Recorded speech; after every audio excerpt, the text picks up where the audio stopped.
ఒక మనిషికున్నటువంటి అన్ని అవసరాలను పూర్తి చేసుకోవడం కోసం, అలాగే అవసరమైన వస్తువులను సమకూర్చుకోవడం కోసం సాధన అనేది చాలా అవసరం. అందుచేతనే మనం ఈ ఆధునిక యుగానికి స్వాగతం పలకవలసి ఉంటుంది. సుబేదార్ సాబ్, నమస్తే సార్.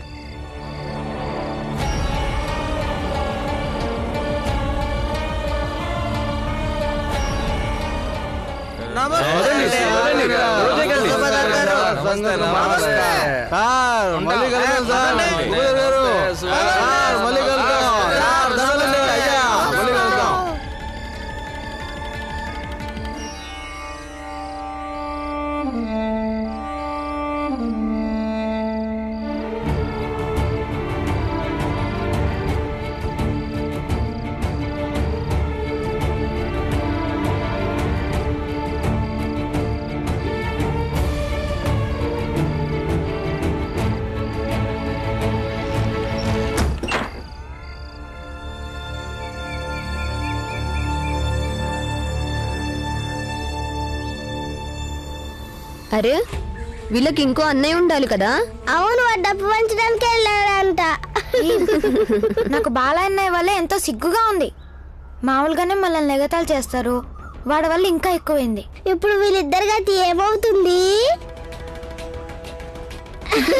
ఇంకా ఏం చేయగలుగుతారు ఇలాంటి వాళ్ళు?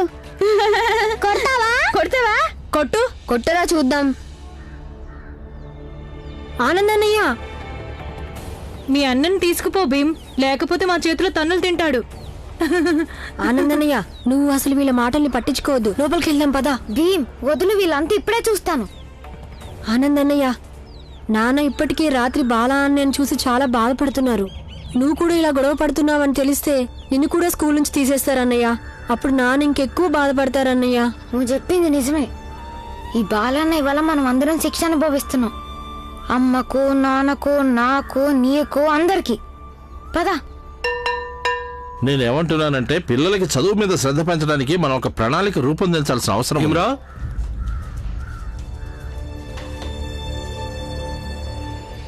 బాల ఎక్కడా?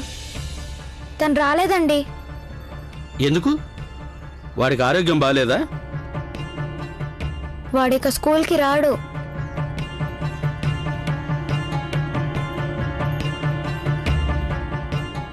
నాకు తెలుసు మీకు ఫీజు కట్టే స్తోమత లేదని. ఇక మీకు చదువు ఎందుకు? ఎలాగో మీరు ముగ్గురు ఒకరి తర్వాత ఒకరు చదువు మానేయాల్సిందే. అరే, నాకు ముందు నుంచే అర్థమైపోయింది మీలాంటి వాళ్ళ స్వభావాలు ఎప్పటికీ మారవని.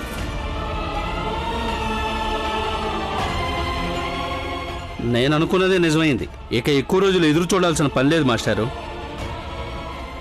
ఇక మిగిలిన వాళ్ళ విషయం మనం తర్వాత మాట్లాడుకుందాం. మాస్టర్ గారు, మన ప్రిన్సిపల్ గారు అలా మాట్లాడి ఉండాల్సింది కాదు. అవును, కానీ నీ దగ్గర కూడా ఈ మాటకి జవాబుంటే బాగుండేది.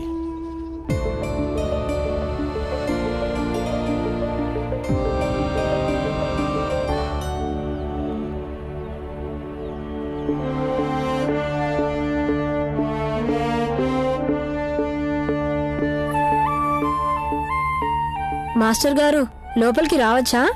రా.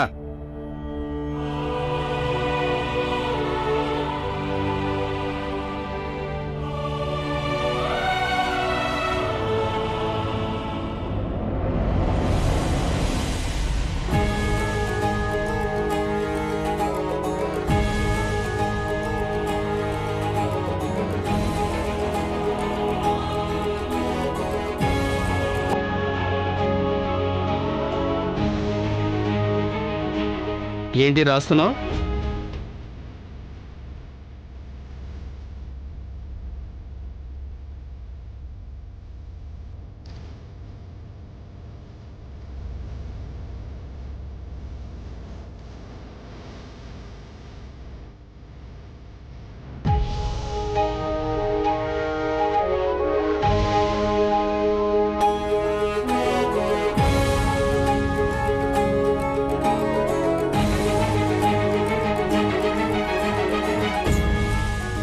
నేను చదువుకుంటాను మాస్టర్ గారు. మిగతా వాళ్ళు పారిపోతే పారిపోనివ్వండి, కానీ ఈ భీమరావు ఎప్పటికీ అలా పారిపోడు. నేను ఎలా చదువుతానంటే ఏదో ఒక రోజు మీరే నన్ను చూసి గర్వపడతారు. అలాగే ఈ స్కూల్కి నా వల్ల మంచి పేరు కూడా వస్తుంది. మా నాన్న ఏం చెప్పారంటే కాగితం మీద రాసి ఇవ్వడం వల్ల ఎదుటివారికి మన మీద నమ్మకం పెరుగుతుందన్నారు. అందుకని నన్ను నమ్మండి గురువు గారు. భీమరావు మీ స్కూల్ని వదిలి వెళ్లే లోపల మీ ఈ స్కూల్ని అలాగే మీ పేరుని వెలుగులోకి తీసుకొస్తాడు. అనుమతి ఇవ్వండి.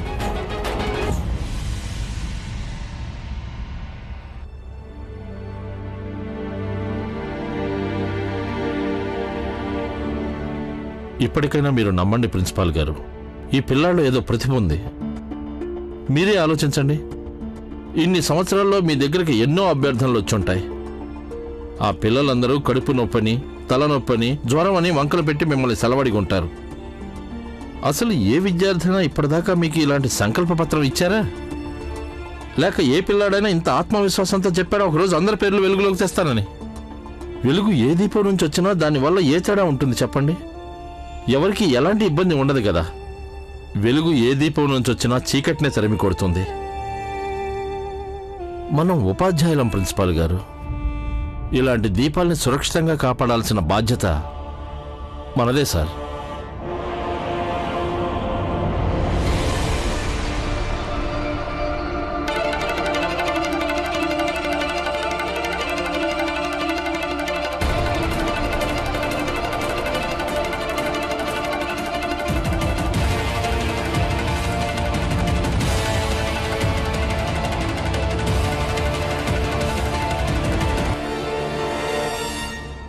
భీమరావు,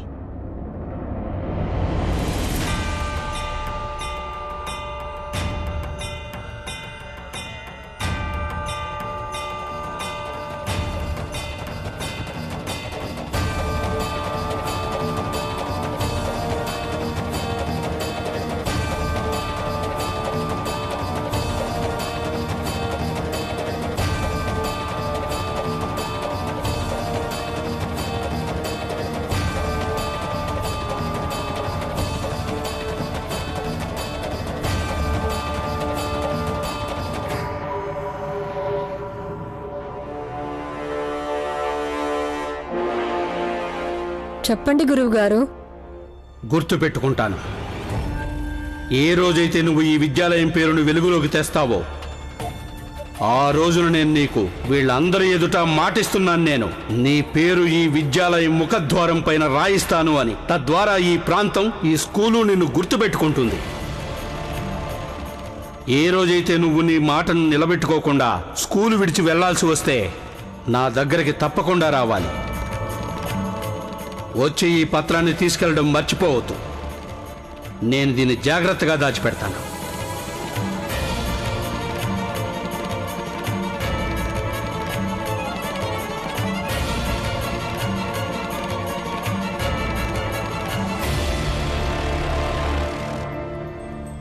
నమస్తే. వచ్చావా బాలా? ఇదిగో తిను. ఎప్పటిదాకా ఇలాంటి మిఠాయి తినుండవు నువ్వు. మా నాన్నగారు ఎప్పుడు చాలా రకాల మిఠాయిలు తెస్తూ ఉంటారు. సేటు గారు, మేము రకరకాల మిఠాయిలు తిన్నాం. అలాంటి మీరు కూడా ఎప్పుడు తినుండ్రు. అలాగా? నాన్నగారికి మేమంటే చాలా ఇష్టం. మమ్మల్ని చాలా ప్రేమిస్తాడు ఆయన. మరి మీ నాన్నని ఎందుకు వదిలొచ్చావు? వెళ్ళి ఆయన దగ్గరికి. ఆయన నన్ను చదివించాలనుకుంటున్నారు. నాకు చదువుకోవాలని లేదు. నేను డబ్బు సంపాదించి ఆయనకు సహాయం చేద్దాం అనుకుంటున్నాను. అదే కదా, నా మాట విని ఆనందని కూడా పిలు. అన్నదమ్ములిద్దరూ కలిసి పనిచేసి డబ్బులు సంపాదించండి. మీ నాన్నకు సాయం చేయండి. మేము పని చేయడం మా నాన్నకి ఇష్టం ఉండదు. అరే, అది ఏ తల్లిదండ్రులకి ఇష్టం ఉండదు. కానీ భుజాల మీద ఉన్న బరువు తగ్గిపోతే ఎవరికి మాత్రం ఇష్టం ఉండదు చెప్పు?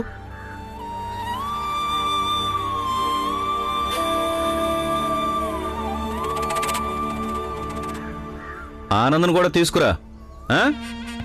సరే, నువ్వు వెళ్ళు. వెళ్ళి అభ్యాసం చేసుకో. వెళ్ళు. అరే ఆగు ఆగు ఆగు, తీసుకో ఇంకొకటి. ఇప్పుడు వెళ్ళు.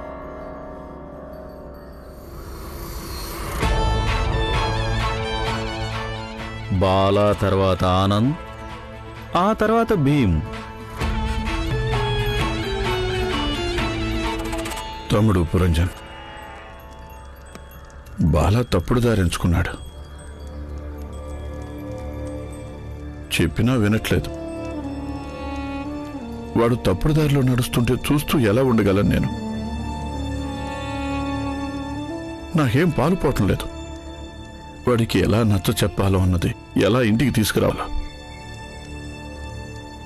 నాకు భయంగా ఉందండి. ఒకవేళ మీరు చెప్పిందే నిజమేనేమో. బాల అలాగే అనుకుంటున్నాడేమో.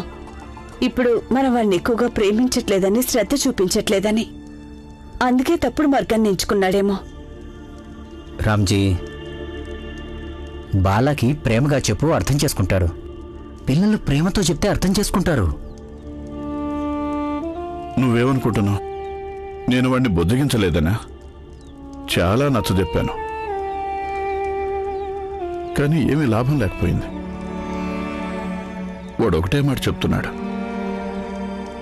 చదువు మీద మనసు ఉండటం లేదు, మేళం నేర్చుకుంటాను అని. ఈ పని మన జాతిలో కర్మ అనుకొని తప్పక చాలా మంది చేస్తూనే ఉంటారు. కానీ జీవితంలో కొంత పైకి ఎదగాలంటే చదువుకుంటేనే అది సాధ్యమవుతుంది. కానీ ఈ విషయం వాడి బుర్రలోకి ఎక్కడం లేదు. ఏం చేయను? తమ్ముడు పురంజన్, అన్నయ్య తన పిల్లలకి ఏ విషయమైనా సరే, అది చిన్నదైనా పెద్దదైనా సరే, చాలా చక్కగా చెబుతాడు. ఇంకెవరూ వాళ్ళ పిల్లలకి అంత బాగా కూడా చెప్పకపోవచ్చు. మాకు అసలు అర్థం కావడం లేదు, బాల మేమేం చెప్పినా తప్పుగా ఎందుకు అర్థం చేసుకుంటున్నాడో. ఇప్పుడు మా దగ్గర వాడికి నచ్చ చెప్పడం తప్ప ఇంక వేరే దారి లేదు. ఆనందన్నయ్య, త్వరగా తిరుగు.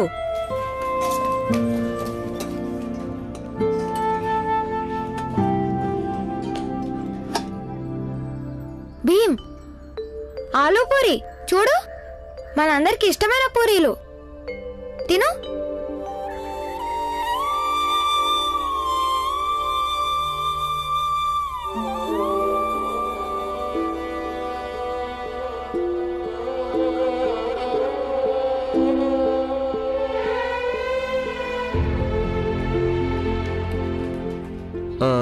భీమ్, ఆనంద్, నాకు మీ దాంట్లో నుంచి సగం సగం పూరి ఇవ్వండి. ఎప్పుడు ఇలాగే చేస్తావు అన్నయ్య? నీ వంతు తినేస్తావు, మళ్ళీ మా వాట నుంచి అడుగుతావు. సిగ్గు లేదు నీకు? అందరికన్నా పెద్దవాడు అయ్యి చిన్నవాడిలాగా ప్రవర్తిస్తావు. వదిలే ఆనందన్నయ్య.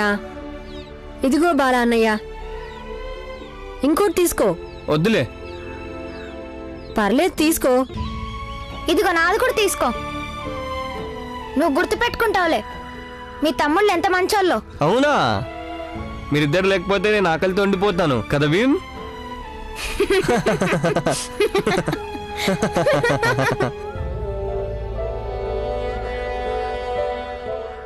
ఆనందన్నయ్య, ఇవాళ నేను పూరి తినను.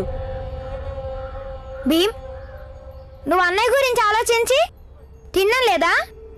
వాడికి మన గురించి పట్టింపు లేదు, మరి నువ్వెందుకు కడుపు మార్చుకుంటున్నావు? వచ్చి తిను. వద్దు. నువ్వు తినకపోతే మానేసేయి, నేను తింటాను.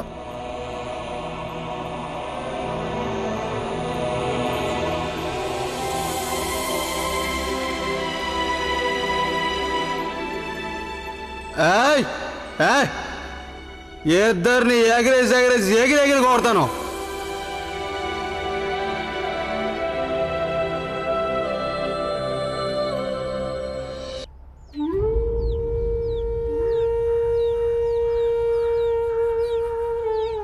ఏమైంది భీమ్? ఏం ఆలోచిస్తున్నావు? మాస్టారు, బాలా అనే మా మాటలు అస్సలు వినడం లేదు. తను మేళం వాయిస్తానని వెళ్ళిపోయాడు. చూడు భీమ్, ఒకవేళ ఎవరైనా నీ మాట వినటం లేదంటే దాని అర్థం వాళ్ళు నీ మాటలతో ఏకీభవించడం లేదని. అయినా కూడా నువ్వు చెప్పేది సరైందని నువ్వు అనుకుంటే గనక అప్పుడు వాళ్ళని ఏకీభవించేలా చెయ్యి. అలాగే ప్రపంచంలో గొప్ప వాళ్ళందరికీ వాళ్ళ మాటలతో ప్రపంచాన్ని ఏకీభవించేలా చేయాల్సి ఉంటుంది. కానీ ఎలా మాస్టర్ గారు? అది నువ్వే సొంతంగా ఆలోచించుకోవాల్సి ఉంటుంది. ప్రతి వ్యక్తికి ఒకరిని తమ దారికి తెచ్చుకోవటానికి సొంతంగా ప్రణాళిక వేసుకోవాల్సి ఉంటుంది. దానికి పథక రచన చేసుకోవాలి. కానీ అధిక శాతం వ్యక్తులు అసఫలం అవుతారు. కానీ ఎవరైతే సఫలం అవుతారో వాళ్ళు గొప్పవాళ్ళు అవుతారు. అర్థమైందా?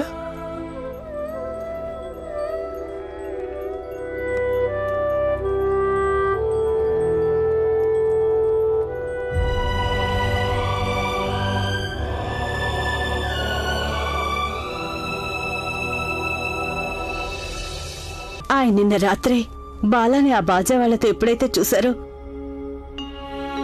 అప్పటి నుంచి మనసులో విచిత్రమైన భయం మొదలైంది. ఇప్పుడు నాకంతా చీకటిగా కనిపిస్తోంది. నాకు కూడా కంగారుగానే ఉంది. ఏదో ఒకటై బాలా అన్నయ్య మాట విని అలాగే ఆ బాజా వాళ్ళని వదిలేసి ఇంటికి తిరిగి వచ్చేస్తే బావుండు. అప్పుడు మనం గెలిచినట్టే అవుతుంది. అమ్మా గంగా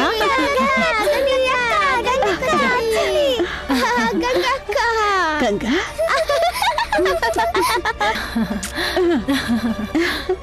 అరే పదండి పదండి, లోపలికి రాని వెళ్ళి నీళ్లు తీసుకురా. అలాగే. గంగా ఎలా ఉన్నావు అత్తయ్యా? నెమ్మదిగా ఇదిగో నీళ్లు తాగు. పెళ్ళైన తర్వాత కూతుర్లు అత్తారింటి నుండి పుట్టింటికి వెంటనే రాలేరు తెలుసు. మా గంగకి ఎన్నో బాధ్యతలు వచ్చేశాయి. అసలు మేం గుర్తుకొస్తామా? అదేంటత్తయ్యా, అలా ఎలా మర్చిపోతాను? కానీ అక్కడ నాకు చాలా బాధ్యతలున్నాయి. అవన్నీ నేనే కదా చూసుకోవాలి.